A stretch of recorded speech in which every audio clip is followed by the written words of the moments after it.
let's dig a little deeper into the two ways you could do live streaming. Looking at the use of dedicated hardware like this ATEM Mini Pro, which is about $400 used on eBay. The difference between the ATEM Mini Pro and the ATEM Mini, there's two main ones. One is this will record to a USB drive, which I highly recommend. It's nice to have a backup. And the other one is that the ATEM Mini Pro has a very nice multi-view screen where you can look on your monitor and get a picture of all the inputs and stuff. And we'll take a look in more detail at the actual use of the ATEM Mini and software at the end of this section. But let's talk about this for a minute. So what does this device do? Well, it's got 4 inputs for 4 different HDMI inputs. It's got some other stuff where you can put in a microphone. It wants to connect to a network with Ethernet, so you're going to need to connect it to your router or so. And then it's got a monitor HDMI out that you would put on a monitor so you could watch as you're streaming. Its main function, in addition to being able to record, well, it's got 2 main functions. One is to be a nice switcher, so you can switch between different cameras and scenes, 4 different inputs. It's got lots of options for setting up nice transitions between them. And it's got some features for doing green screen effects and picture-in-picture effects. You'll see all of that in the upcoming section.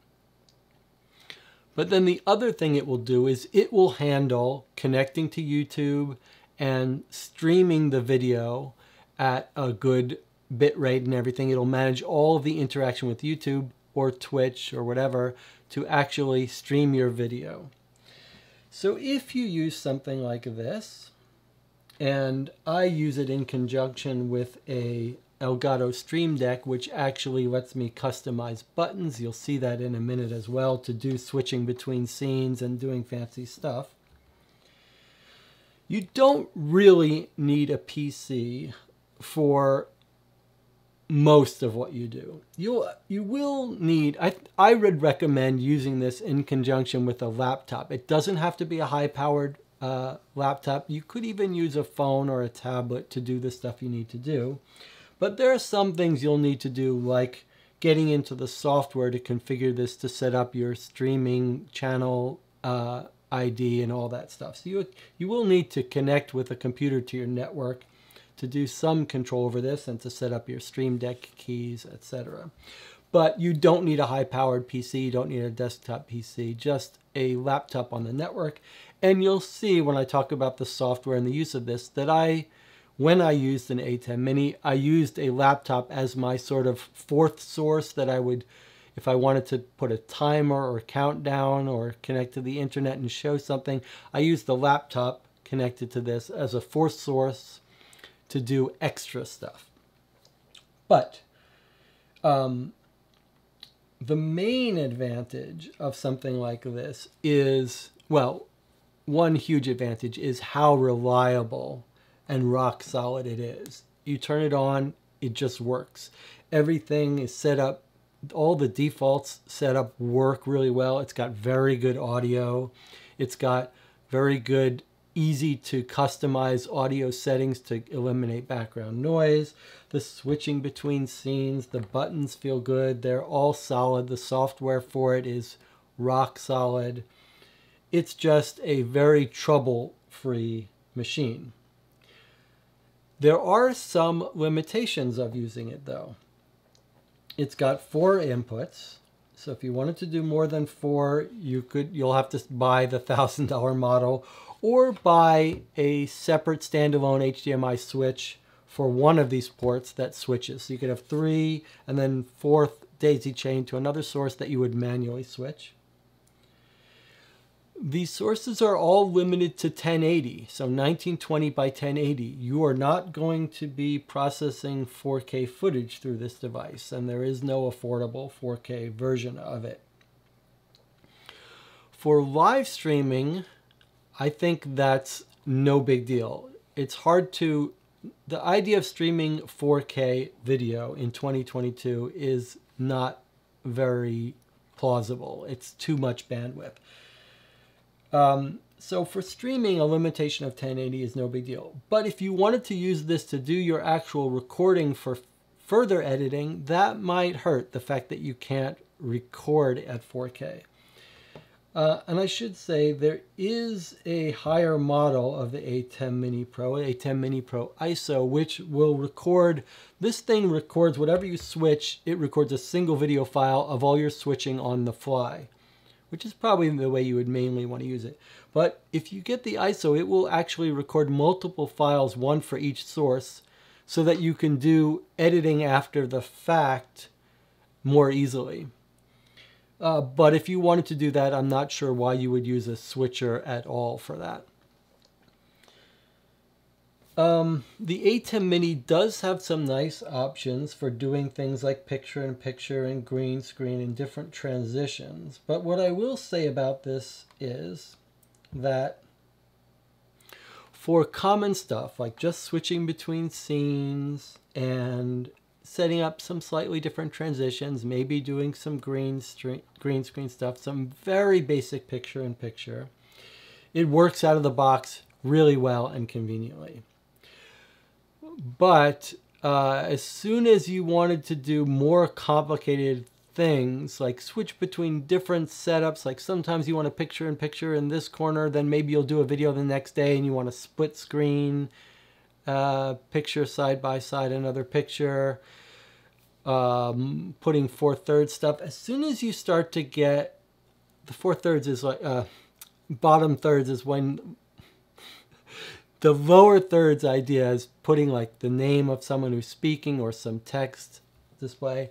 Anytime you want to get more sophisticated, fancier work, combining different sources. Maybe you want the one camera in the upper left and then another camera here, or green screen effect here and something else here. As soon as you want to do some fancier setups, it becomes much more of a pain to do with an ATEM Mini. You need to use a laptop. You need to connect to it with one of the pieces of software that's meant to control it. Normally, you need an Elgato Stream Deck for this, and I highly recommend that. But there's software called BitFocus Companion. You can configure different macros to do different combinations of things. But you'll see in the next video section how difficult it is to do some fancy stuff. So it's super reliable. It's super consistent. It's out of the box, works fantastically for very straightforward things, just switching between scenes and stuff. But it's harder to do more flexible stuff. What else should we talk about? So I've said that I use an Elgato Stream Deck. This is a customizable 15 key. They make a smaller one with just like 5 keys or 3 keys. Then they make a giant one with 30 keys. This one's about $75. You do need to connect it to a PC, but a laptop would be fine. And you can customize how the buttons are labeled and set up pages of buttons. You're going to see that in a piece of software. This is about $75. And then the software that works with this is all free. The software that's made for the ATEM Mini, and then the BitFocus Companion software that's made to let you control it with keys, are all free.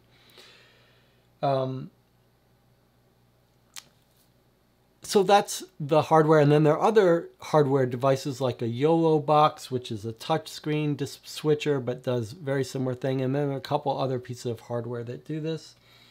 And yeah, why don't we now take a look at the ATEM Mini in use with a Elgato Stream Deck, and we'll take a look at the software that drives it and what I see when I'm live streaming with this device.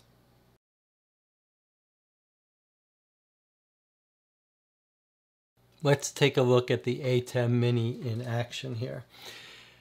I should say first, there are a lot of fantastic tutorials on YouTube teaching you how to open up the box and just get started, and then advanced tutorials on how to do very fancy stuff. I'm not going to try to replace any of those videos. I want to just give you sort of a tour of the range of things you can do with this device and talk a little bit about the specific way I use it. But this will be a very brief look. So here's the ATEM Mini hardware. It's just this device here. I've got plugged into it my 4 cameras, the front camera, the top-down camera, the top-down close-up camera, and then my laptop as my 4th input. When I use the ATEM Mini, I like to have a laptop and an Elgato Stream Deck to use in conjunction. To me, that's the sweet spot combination. Now, the ATEM Mini, this is the ATEM Mini Pro. There's 2 big differences between the ATEM Mini and the ATEM Mini Pro. One is the ability to record on a USB drive, which is right there, which I think is essential. I'm big into backups, and I think it's important. You're streaming to YouTube, YouTube's going to keep a copy, but if something goes wrong with the stream, you want a local copy as well. And the other thing that's special about the ATEM Mini Pro is this multi-view, which you should see a shot of on your screen here. Now, this is designed as a dedicated piece of hardware. This is really all you need to do streaming. If you have this in your cameras, that's all you need. But it's very hard to make everything work without using a computer to set up some things, and all of these buttons are wonderful if you want to dedicate your life to understanding how to use the ATEM Mini and configure it. But really, a little Stream Deck set of keys, whether it's the 15 key version or the extra large version with more keys, makes it 100 times easier to use. And I'll talk about the software that goes with both of these. But when I use this, I don't actually use this anymore. I use OBS and computer software. But when I did use this, this just sat on the shelf far away from me. I never use any of these buttons. I just use this and a laptop off to the side. So I don't actually interact with this box pushing buttons. But if you did want to, you can see these are the buttons that are switching between your main camera sources. And then you've got a whole bunch of options for turning on picture-in-picture, which can be combined in different ways. Different buttons for different transitions. So if we wanted to transition with different, there's a slide, we could slide down, etc. So lots of different things you could do from here if you wanted to.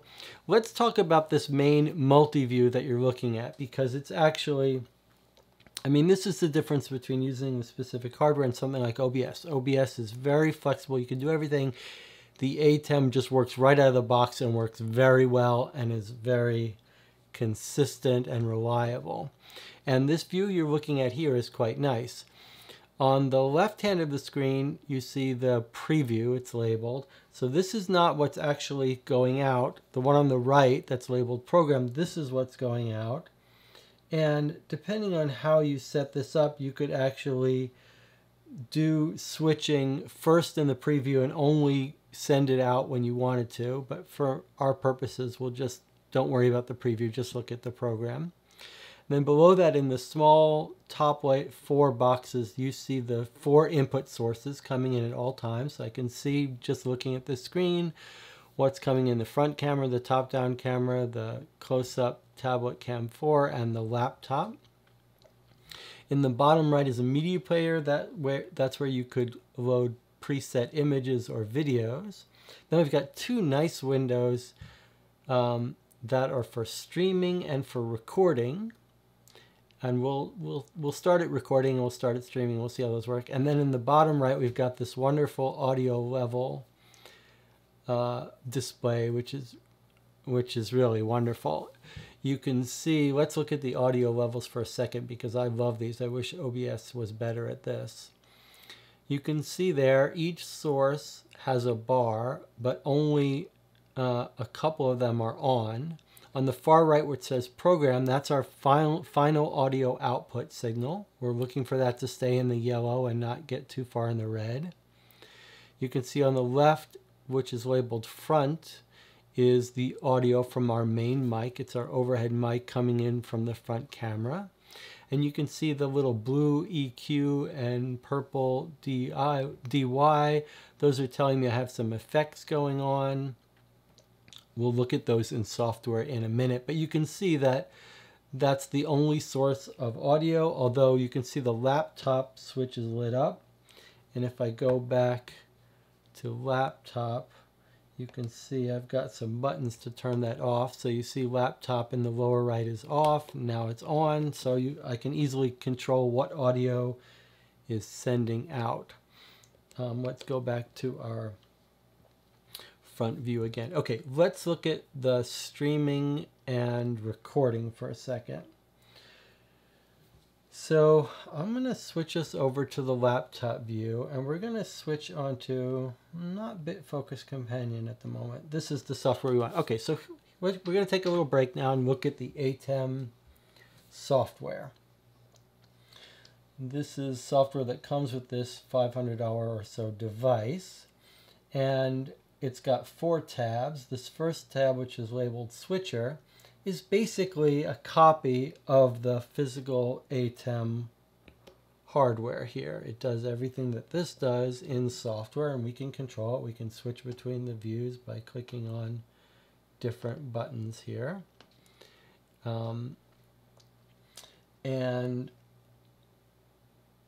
this top row controls what gets sent. As I click on them, it's changing the inputs, and then here is changing what's in the preview window. And we can change the transitions and all that. More importantly though, here we can configure the YouTube stream, and that's our key. This should be secret. You don't want to show anyone this, but I'm just using a temporary key, so it's okay if you see this. This won't work anymore.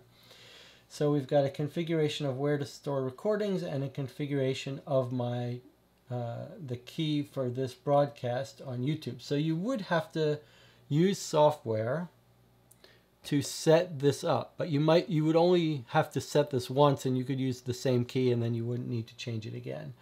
So let's go back to our display here, and let us start streaming to YouTube. So we could do it by clicking this button here and go on air. Or we could, let's switch back to the top down. Here's the stream on air and record. So let's start streaming on air. I'm going to click that button. Let's see what happens. All right. And if we switch to the laptop view, we can confirm that it's streaming to YouTube. And now I'm going to come back to the ATEM. I'm going to click record. Okay, so now I'm recording. Now look on this screen. You can see very clear confirmation on those bottom 2 windows. You see one says on the air. It gives us our data rate and tells us how long we've been on the air and tells us our status. And the other one says we're recording and we've got lots of time. So this one multi-view from the ATEM is really quite wonderful. You can see exactly what's going out. You can see all your inputs. You can see when you're on the air, how long you've been on the air, and you can see when you're recording, and you can see your audio levels. It's really a model of concise display. If we wanted to make sure that we were actually broadcasting YouTube, we could bring up our web browser here and come into our YouTube page. And there it is. We can see we're broadcasting to YouTube. Status, we're in excellent condition. Everything's working fine. It's a private stream, so no one else can see it. So there you have it.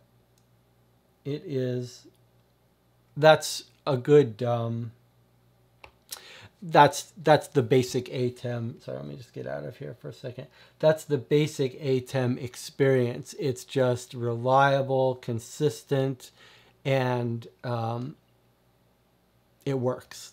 It works. There's no fussing around with trying to get things to work. You click the record, it's recording. You click the stream, it's streaming. Okay, now, so I've showed you the basics of that.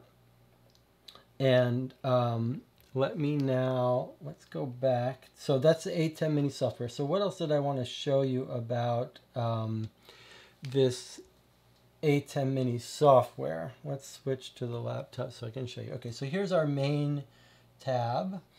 And you can actually do a whole bunch of other stuff here with this device.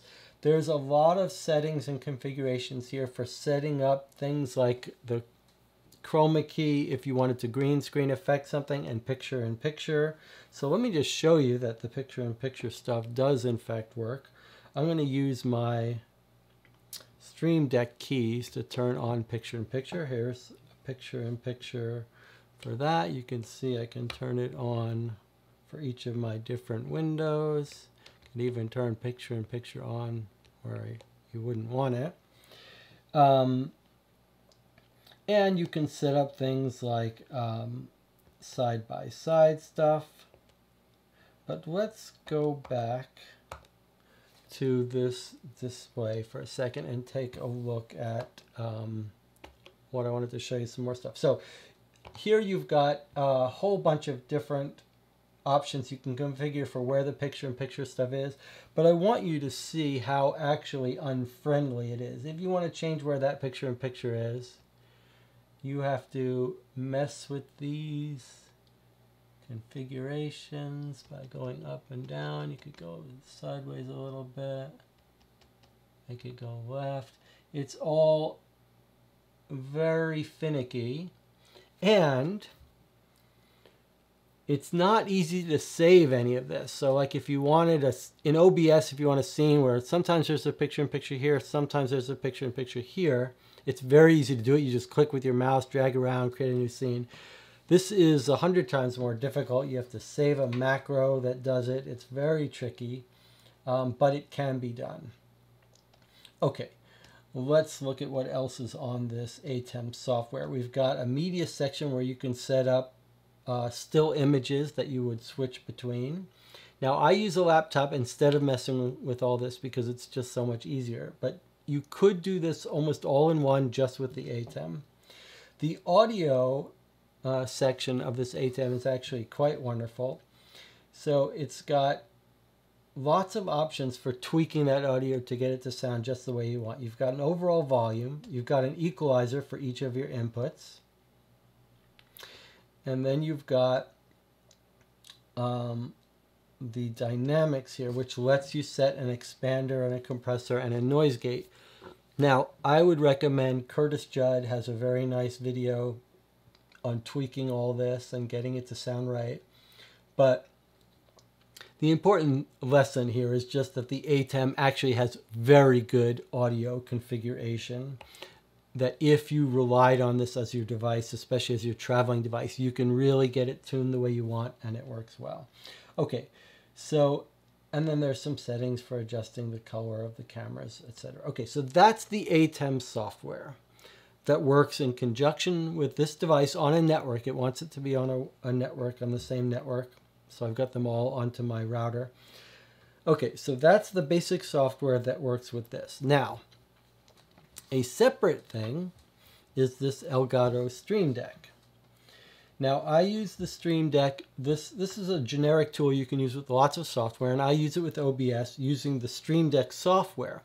But if you want to use the Stream Deck with your ATEM Mini, there's actually a specific free piece of software called the Bit Focus Companion. And let's bring that up so you can see what that looks like. So there's Bit Focus Companion, and it's an entire piece of software dedicated to controlling this Elgato Stream Deck. And you can see here are the buttons I've set up.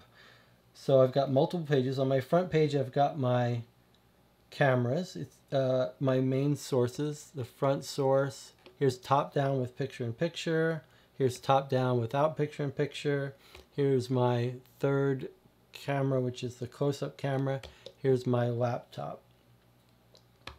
Okay, I've got a quick button here to toggle the output of the laptop, depending if I want them to hear what's on the laptop or not. I've got dedicated buttons for turning on picture in picture. I've got a whole bunch of buttons on the next page to display some images saying we're on a break. Buttons to turn the green screen on if I want to use green screen. Then we've got a whole bunch of buttons to change what I see on the screen in front of me. So normally multi-view, that's what you see with all these boxes. But I could, if I just want to show what's being sent out on the largest image, I can click to that. Or I can quickly see what's on each of the other input sources. But the multi-view is the nicest, I think. And then I've got a page of buttons that help me control what audio is turned on. If I want to turn off the laptop, turn it on. If I want to mute the overhead mic, I can turn that off. I can turn all audio off. Then turn the mic back on. And then I've got a bunch of macros set that let me adjust where the picture-in-picture overlay is, which is useful when I want to do side-by-side stuff. So let's see if I can make this work. So there's picture-in-picture, lower left, lower right, lower middle. Let's see, what else? What have we? I've got large, small. Okay, what's the point? So you can actually change change the sources of this picture-in-picture. So you actually can do fairly flexible settings. All of these buttons doing the picture-in-picture in different places. In fact, let's try this. Picture-in-picture, if I turn it on. There, so you see you can do some split stuff depending on, so when if I play a tablet game, I might have the tablet source coming in on that and split the screen. So you can do actually lots of pretty fancy stuff. But to do all of those, I'll just show you so you get some idea. If you look at what these buttons are, like these fancy buttons that were picture-in-picture in different locations, you can see the way you do them is this button is set to run a macro